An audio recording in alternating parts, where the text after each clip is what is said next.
দীর্ঘ প্রতীক্ষার পর ভোলায় ধরা পড়তে শুরু করেছে কাঙ্ক্ষিত রূপালী ইলিশ। এতে মাছ ঘাটগুলোতে ফিরেছে কর্মব্যস্ততা, হাসি ফুটেছে জেলেদের মুখে। এভাবে মাছ ধরা পড়লে বিগত দিনের ক্ষতি পুষিয়ে নেওয়া সম্ভব হবে বলে জানালেন জেলেরা। কামরুল ইসলামের তথ্য ছবিতে প্রতিবেদন। দেশে ইলিশের চাহিদার প্রায় ৩৩% উৎপাদন হয় নদী ও সাগর ঘেরা উপকূলীয় জেলা ভোলা থেকে।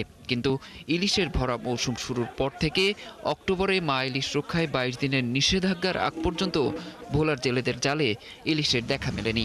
নিষেধাজ্ঞার সময় শেষ হওয়ার কিছুদিন পরও ইলিশ ছিল না। তবে চলতি মাসের দ্বিতীয় সপ্তাহের পর থেকে ইলিশের দেখা পাচ্ছেন জেলেরা। যদিও ছোট ইলিশের সংখ্যাই বেশি, তবুও এতেই আশার সঞ্চার হয়েছে জেলেদের মনে। এই অবরোধের পরে যখন আমরা সাগরে গেছি, এখন কিছু মাছের দেখা পাইছি। ভালো, ইনশাল্লাহ মাছ একটু পুষা, মাছের প্যাডে ডিম ছিল, কিন্তু আগের তুলনায় এখন কম। ৯০,০০০ ১ লাখ টাকার মাছ বেশি, মোটামুটি আল্লাহ চলার মতো এমন একটা ক্যাপাসিটি হয়েছে যেন এই মিলিয়ে ফাইলে ইনশাল্লাহ আশা করি যেন অফিসিয়াল ইনমিন আছি এগুলা শোধ হয়ে যাবে। মোটামুটি ভালো, বর্ষাকালে মারি গেছে আর কি। এখন দুইলা এই জাটকা মাছ পরে মোটামুটি সাইজেরই।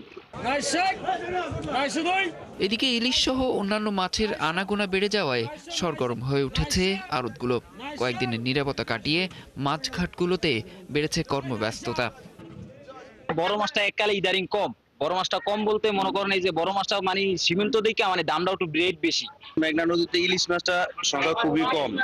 যে মাছটা হলো যদিও আছে ছোট, তবে নদীতে মনে করেন পাঙ্গাস মাছ, আইর মাছ, রিঠা মাছ টাছ আছে, বিভিন্ন জাতের শীতের কিছু মাছ আছে, পোয়া মাছ আছে, এইসব নিয়ে আর মোটামুটি ভাবে আছে। তবে ইলিশ মাছের সাগরে একটু বেশি। জেলা মৎস্য কর্মকর্তা জানালেন, অভিযান সফল হওয়ায় ইলিশের উৎপাদন বেড়েছে। আমরা আশা করতেছি যে জেলেরা যারা ঋণগ্রস্ত বা ক্ষতিগ্রস্ত হচ্ছেন বা কম পেয়েছেন, তারা এখন ক্ষতি পুষিয়ে নিতে পারে। আমরা যতগুলো মাছ অভিযানের সময় দেখেছি, ম্যাক্সিমাম মাছই দেখলাম যে আমাদের ২৫০ থেকে ৩০০ গ্রাম ওজন, কিন্তু তাদের পেটে অনেক ডিম। তো এখন আমাদের এটা একটা গবেষণার বিষয় যে আমাদের জলবায়ু পরিবর্তন বা অন্য কোনো কারণে মাছের আকারে পরিবর্তন হয়েছে কিনা। তিনি জানান, এবছর জেলায় ইলিশের লক্ষ্যমাত্রা ধরা হয়েছে ১,৮০,০০০ মেট্রিক টন। অরিসুল ইসলাম, ৭১।